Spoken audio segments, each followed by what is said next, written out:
Recep Tayyip Erdogan en route donc pour un troisième mandat. Son parti islamo-conservateur, l'AKP, a recueilli près de 50% des suffrages à l'issue des législatives de dimanche. Alors qui est ce Premier ministre turc qui a redressé l'économie de la Turquie mais qui a une vision très conservatrice de la société? Certains l'accusent aujourd'hui de dérive autoritaire. Faut-il en avoir peur? La Turquie est souvent présentée comme un modèle. Eh bien ce modèle n'est-il pas devenu obsolète? Je vous présente nos invités. Nedim Gürsel, bonsoir, merci d'être avec nous. Vous êtes écrivain, chercheur au CNRS, auteur de Belle et Rebelle, c'est aux éditions Empreinte, Temps présent, auteur de Belle et Rebelle, Ma France. Vous êtes kurde. En 2009, vous avez été accusé d'incitation à la haine religieuse dans votre roman, que je montre d'ailleurs ici, c'est aux éditions du Seuil, et Les filles d'Allah. Et vous avez été finalement acquitté par le tribunal d'Istanbul. C'est en 2009, donc un Recep Tayyip Erdogan qui dirigeait à ce moment-là la Turquie. Emre Demir, bonsoir. Vous êtes rédacteur en chef de Zaman France. Vous défendez l'AKP qui est le parti donc de Recep Tayyip Erdogan et qui est accusé aujourd'hui de dérives autoritaires. Vous le défendez, vous nous direz pourquoi. Et puis Ariane Bonzon, bonsoir. Vous êtes journaliste à Slate.fr, spécialiste de politique étrangère. Vous étiez en poste à Istanbul et vous avez écrit récemment de nombreux articles sur la Turquie. Et puis nous serons tout à l'heure en direct d'Istanbul avec le correspondant de Radio France Internationale, Jérôme Bastion. Troisième victoire donc pour Recep Tayyip Erdogan, qui est le Premier ministre turc au pouvoir depuis 9 ans maintenant. Quel est son parcours? Tout de suite, le récit de Valentine Aubertier et de Christophe Dansette. Recep Tayyip Erdogan, un personnage charismatique mais controversé, à la carrière politique émaillée de coups d'éclat. D'abord, ce discours en 1997, lors duquel Erdogan, alors maire d'Istanbul, cite un poème aux connotations islamistes. Les minarets seront nos baïonnettes, les mosquées nos casernes et les croyants nos soldats, dit-il. Une tirade qui lui vaut une condamnation à 4 mois d'emprisonnement pour incitation à la haine. À sa sortie, Erdogan s'adoucit. Il fonde l'AKP en 2001 et remporte les législatives de 2002 et de 2007 en se présentant comme un démocrate conservateur. Aujourd'hui, s'il suscite toujours la méfiance, cela dépasse son orientation religieuse. Pendant les élections de 2007, on disait « Oh, l'AKP a un projet secret, ils veulent imposer la charia ». On ne dit plus ça du tout aujourd'hui. On a laissé le fondamentalisme de côté. Maintenant, on dit qu'il devient autoritaire et que ça devient une sorte de fascisme civil. Sur le plan international, sa réussite, c'est d'avoir obtenu l'ouverture de négociations pour l'entrée de la Turquie dans l'Union européenne. Son coup d'éclat, c'est cette altercation en 2009 avec Shimon Peres au Forum économique de Davos. Erdogan veut répondre au président israélien sur l'offensive à Gaza, mais il est interrompu et claque la porte. Dernière prise d'opposition marquante la semaine dernière face à un pays traditionnellement ami, la Syrie. Il dénonce ce qu'il appelle les atrocités commises par Damas contre les opposants syriens qui fuient en Turquie et répète que les frontières resteront ouvertes pour les accueillir. Dans son pays, cependant, il qualifie régulièrement les manifestants antigouvernementaux de bandits et ne s'oppose pas à l'arrestation de journalistes. Nedim Gürsel, je le disais, vous avez été dans la ligne du mire du régime pour cet ouvrage, Les filles d'Allah. Qui est ce Premier ministre, Recep Tayyip Erdogan? Est-ce qu'on peut dire que c'est un vrai démocrate ou est-ce que c'est un homme aujourd'hui aux dérives autoritaires et qui pourrait un jour devenir un despote? Écoutez, les deux thèmes que nous avons entendus tout à l'heure sont justes, c'est-à-dire un leader charismatique, certes, mais aussi controversé. Je suis très tenté en tant que romancier de faire son portrait, c'est ce que j'ai essayé. Ça va paraître demain dans Libération. Alors, Recep Tayyip Erdogan est un leader charismatique, mais en même temps, ceci pourrait paraître paradoxal, pas tout à fait un leader démocratique, qui a dans sa vision, dans son être, la démocratie. Mais paradoxalement, pendant ces années au pouvoir, il a fait avancer la démocratie, tout en rapprochant la Turquie de l'Union européenne. Mais maintenant, je vois qu'il y a quand même un problème, car la liberté d'expression en Turquie, qui est une des valeurs fondamentales de l'Union européenne, est menacée. Il y a des journalistes en prison. Il y a à peine 2 jours, il a porté plainte personnellement à l'encontre d'un romancier et journaliste, Ahmet Altan, pour demander sa condamnation à prison. Alors je crois qu'il faut maintenant nuancer notre approche par rapport à ces valeurs démocratiques. Cela dit, il est populiste. D'ailleurs, ce discours du balcon le montre très bien. Le contenu de son discours était plutôt positif car il a dit qu'il allait chercher un consensus pour préparer la nouvelle constitution. Mais durant la campagne électorale, ce n'était pas du tout ce discours-là qu'il a tenu. Au contraire, il a dit qu'il n'y aurait pas besoin des référendums s'il avait au Parlement plus de 367 sièges. Donc, ce qui montre que, heureusement, ces résultats ne lui permettent pas cette dérive autoritaire, mais moi, je pense qu'il y a toujours ce risque. Emre Demir, vous défendez l'AKP, hein, vous soutenez le parti de Recep Tayyip Erdogan, pardonnez-moi. Est-ce que vous êtes d'accord avec Demin Gürsel? Est-ce qu'il y a des dérives aujourd'hui autoritaires? On parle d'arrestation de journalistes, de procès en cours. Est-ce que vous êtes d'accord avec ça? Oui, les craintes de censure en Turquie, surtout après l'arrestation de Nedim Şener et Ahmet Şık, deux journalistes, sont compréhensibles. Mais en même temps, il ne faut pas oublier aussi l'autre côté. Il y a un problème de liberté de la presse en Turquie.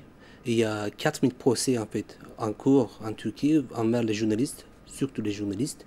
Mais ces pressions-là ne sont pas exercées par le gouvernement, mais par le militaire et les magistrature.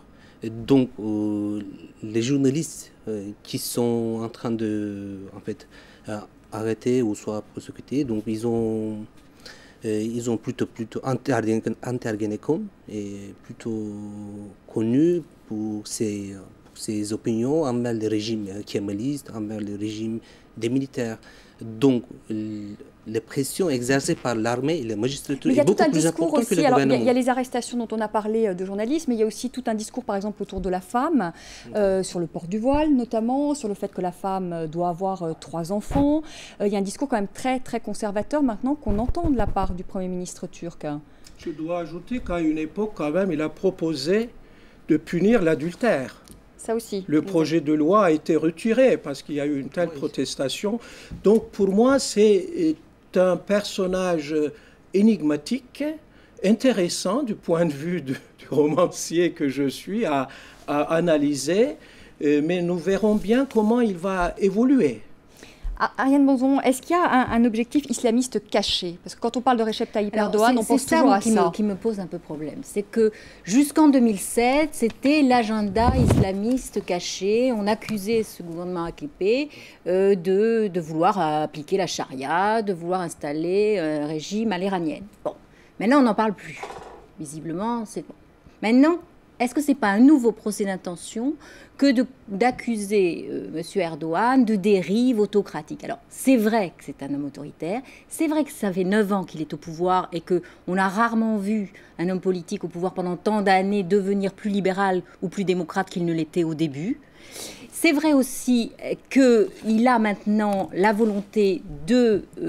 il a réussi, si vous voulez, à polariser un peu la société dans la mesure où cette Turquie réelle, qui n'était pas représentée avant, est enfin présente là. Donc il est légitimé et renforcé par cette Turquie qui lui ressemble beaucoup. En tout cas, cette Turquie qui se retrouve en elle. D'ailleurs, sans doute est-il autoritaire, mais...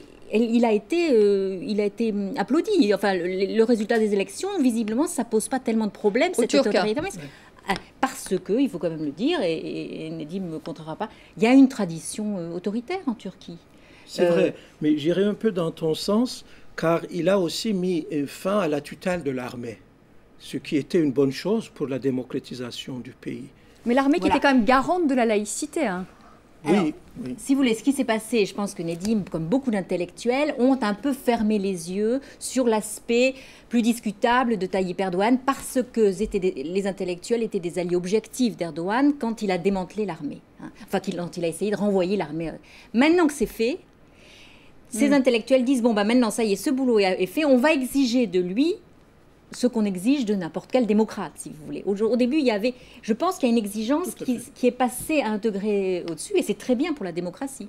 Alors, dérive autoritaire, notamment il a été caricaturé, hein, il y a une tête de chat, on va d'ailleurs voir cette caricature, Recep Tayyip Erdogan, donc, qui a été caricaturé par Mousa Kart, qui est un caricaturiste d'un quotidien de gauche. Eh bien, ce caricaturiste, pour cette caricature que vous découvrez ici à l'écran, eh bien, a été condamné en 2004 à une amende d'environ 3 000 euros. Donc, lorsqu'on parle de dérive autoritaire, en voici un exemple. Ariane Banzon, vous avez publié un papier justement sur Slate.fr là il y a quelques jours. Vous dites que c'est un tribun, c'est quelqu'un de très calculateur qui s'est joué sur toutes les cordes. Ça veut dire qu'il faut s'en méfier ? Il faut s'en méfier, il faut se méfier de tous les hommes politiques. Hein, je veux dire, bon, je crois que sa force, au contraire, c'est de passer, si vous voulez, d'un registre à l'autre et de pouvoir parler aussi bien aux Turcs de la rue qu'à un homme d'affaires d'Anatolie. Enfin, ça, c'est quand même et aux femmes aussi. Moi, je dirais que si vous voulez, Tayyip Erdogan, et c'est pour ça que il est apprécié aussi dans le monde arabe. Les femmes votent pour lui ? Les femmes votent pour alors lui. Alors qu'il les encourage à porter le voile. Alors il leur demande d'avoir 3 enfants, mais les femmes, il y a un certain nombre de femmes qui sont extrêmement contentes d'avoir plus de liberté pour porter le voile en Turquie. C'est pas, ça n'est 60% en fait. Pardon. 60% des femmes sont voilées en Turquie en fait. Il faut. Voilà, bon, mais par exemple, les femmes adhèrent à l'idée de porter par exemple le voile à l'université, même si c'est pas encore dans la loi, c'est dans les faits. Il y a des femmes maintenant qui vont. Oui, dans les faits. En fait, il faut aussi dire que le nombre de femmes députées dans son parti est très très peu par rapport, par exemple, aux femmes députées du Parti républicain du peuple, du CHP. Et il vient de supprimer le ministère chargé de la femme. Il l'a fait quelques jours avant l'élection, peut-être. Et ça servait à quoi ce ministère chargé de la femme ? À défendre la cause de... Parce que à défendre la cause de la femme. Oui. C'est pas très bon signe, donc, s'il l'a supprimé. Il a toujours été très critiqué par les féministes au sein de l'AKP. Il va peut-être le remplacer par autre chose, mais déjà l'appellation apparemment le gênait. On va rejoindre, si vous le voulez bien, Jérôme Bastion à Istanbul. Jérôme, comment expliquer la popularité de ce parti et la popularité de ce Premier ministre Recep Tayyip Erdogan ? La popularité de M. Erdogan, c'est tout simplement parce que c'est un homme du peuple. Il a grandi à Kasım Paşa, dans un petit quartier très populaire. Il est issu d'une famille très modeste, une famille immigrée de la mer Noire, qui elle-même venait de Géorgie. Et donc, il le disait encore il y a quelques jours dans son grand meeting à Istanbul, lui, il est près des gens du peuple, les petits vendeurs des rues, les petits travailleurs. Lui-même a vendu des petits pains dans les rues quand il était jeune enfant pour aider sa famille à subsister. Donc, c'est vraiment un homme de la rue, un homme du peuple qui aime bien se retrouver au milieu des foules et qui parle très facilement. Il est très à l'aise avec ces gens-là. Ça, c'est pour la popularité de M. Erdogan lui-même. Et comme l'identité de l'AKP s'identifie beaucoup justement à la personnalité de M. Erdogan, c'est vrai qu'il représente toute une classe sociale, on peut dire, qui était jusque-là très marginale en Turquie. Pas forcément des pauvres, mais en tout cas des gens qui n'étaient pas intégrés au système, des Anatoliens la plupart du temps. Et donc, venant de cette couche sociale-là, ils ont eu un contact beaucoup plus facile avec une couche beaucoup plus large de la population que l'ancienne nomenclatura, on va dire, laïque, bourgeoise, éduquée, laïque, trop laïque peut-être, le CHP par exemple. Voilà, donc c'est vraiment 2 classes sociales très très différentes et c'est une relève, c'est littéralement une nouvelle classe sociale qui est apparue et qui a pris le pouvoir en 2002, quand l'AKP a gagné pour la première fois. Emre Demir, il va réformer la Constitution, en tout cas c'est son souhait. Quel va être l'objectif de cette réforme? C'est de mettre en place un régime présidentiel taillé sur mesure pour la prochaine présidentielle. On dit qu'il se présentera sans doute. Le projet sur le régime présidentiel est mort, à mon avis, après ces élections-là. Donc c'est très difficile de... Mort pourquoi? Parce qu'il n'a pas la majorité absolue. Voilà, exactement. Mais il peut peut-être trouver des alliés, notamment peut-être les nationalistes. C'est quelque chose qu'on peut envisager. Pour une nouvelle constitution, c'est possible. Mais pour un régime présidentiel, je pense que c'est très difficile de trouver des alliés pour adopter ce régime présidentiel. Donc apparemment, c'est à la profit d'Erdogan. de Monsieur le Premier ministre. Donc, je pense que ce serait difficile de trouver des alliés pour adapter Donc cette vous pensez que le projet est mort? Oui. D'autant plus qu'il n'y a pas unanimité au sein de l'AKP Voilà. pour un régime présidentiel. Hein. Mais il y a quand même une consensus sur une nouvelle constitution en fait dans tous les partis. Et notamment concernant la nouvelle constitution, est-ce que donc, cette notion de laïcité qui est vraiment un peu la spécificité de ce modèle turc, est-ce que la laïcité va être retirée de la constitution? Est-ce qu'on peut l'envisager s'il y a une réforme constitutionnelle? Non, je ne pense pas du tout. Écoutez, il n'y a pas cette volonté-là en tout cas. Oui, oui. Peut-être il faut qu'on change les optiques. On reste souvent, il faut dépasser cette dichotomie entre la laïcité et l'islamisme. Donc la Turquie, tout ce qui se passe en Turquie, c'est très différent de ça. Il n'y a pas une discussion entre les islamistes et la laïcité. Donc c'est un problème qui est commencé par un nouvel phénomène, des nouveaux arrivants en Anatolie, la bourgeoisie, la nouvelle bourgeoisie plutôt conservateur en Anatolie. Donc l'Erdogan et son parti est une conséquence de cette transformation de la société. Avant, il y avait un régime kémaliste appuyé par le militaire, et donc c'était un régime beaucoup plus autoritaire que ça. Et donc il y a de nouveaux arrivants, donc il y a une certaine... L'AKP est un vecteur de démocratisation dans la société depuis une décennie. Ariane Bozo, excusez-moi, mais c'est ce qu'on oublie souvent de dire, c'est que le régime avant, c'était pas du tout la grande liberté, la liberté de la presse, le régime militaire. Alors évidemment, on a une attente de la part de Erdogan, de l'AKP, parce qu'ils ont fait beaucoup de réformes et qu'on aimerait et qui sont un peu vite arrêtés. Mais le régime avant Erdogan, c'était pas vraiment une partie de plaisir. Hein. Donc il faut pas oublier d'où on vient. Mais cette armée garantissait la laïcité en tout cas. Oui, comme Moubarak en Égypte et comme Ben Ali en Tunisie, ils ont été des remparts contre l'islamisme. Donc il faut arrêter de cette façon de penser en fait. Donc le régime laïque en Turquie appuyé par des militaires, c'était un régime autoritaire et plutôt dictatorial en fait. Donc, Nedim Gürsel, est-ce que vous pensez qu'il y a une islamisation aujourd'hui de la société turque? Non, mais d'abord, je dirais, moi, en ce qui concerne la liberté, parce que les libertés démocratiques, il est vrai qu'il y a eu, dans l'histoire récente de la Turquie, 3 coups d'État militaires, mais il y a eu aussi des périodes où il y avait beaucoup plus de liberté que maintenant. Entre les années 1965 et 1971, par exemple, j'étais lycéen et puis après étudiant, il y a eu l'impact du mouvement étudiant en Turquie en mai 68. Le premier ministre était Süleyman Demirel et son slogan c'était « Les rues ne s'usent pas en marchant ».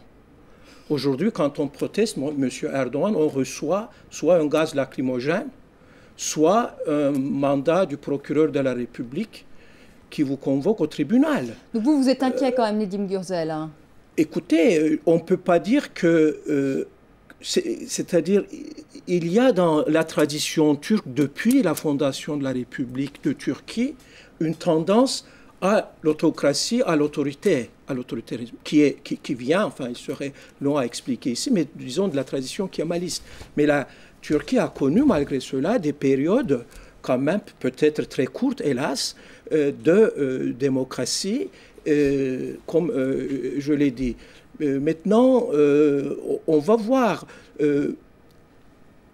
vu les résultats des élections, ce risque de dérive autoritaire est quelque peu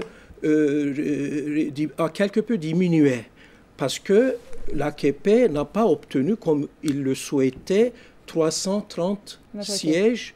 Il a la majorité, mais il n'a pas suffisamment de députés pour faire lui-même la Constitution. Et j'espère qu'il y aura un consensus et que la nouvelle Constitution sera une Constitution digne de ce nom, c'est-à-dire une Constitution nouvelle, démocratique, qui conviendrait à un pays candidat à l'Union européenne. On va en parler. On fait une pause. On se retrouve pour la deuxième partie du débat consacré donc ce soir à la Turquie après la victoire aux législatives de l'AKP, le parti islamo-conservateur de Recep Tayyip Erdogan. On parlera notamment du rôle régional que joue la Turquie, un rôle de premier plan. Par ailleurs, la Turquie, vous le savez, a été souvent citée comme modèle. Ce modèle peut-il s'appliquer aujourd'hui aux pays arabes en pleine mutation? Eh bien, nous poserons la question à nos invités. À tout de suite.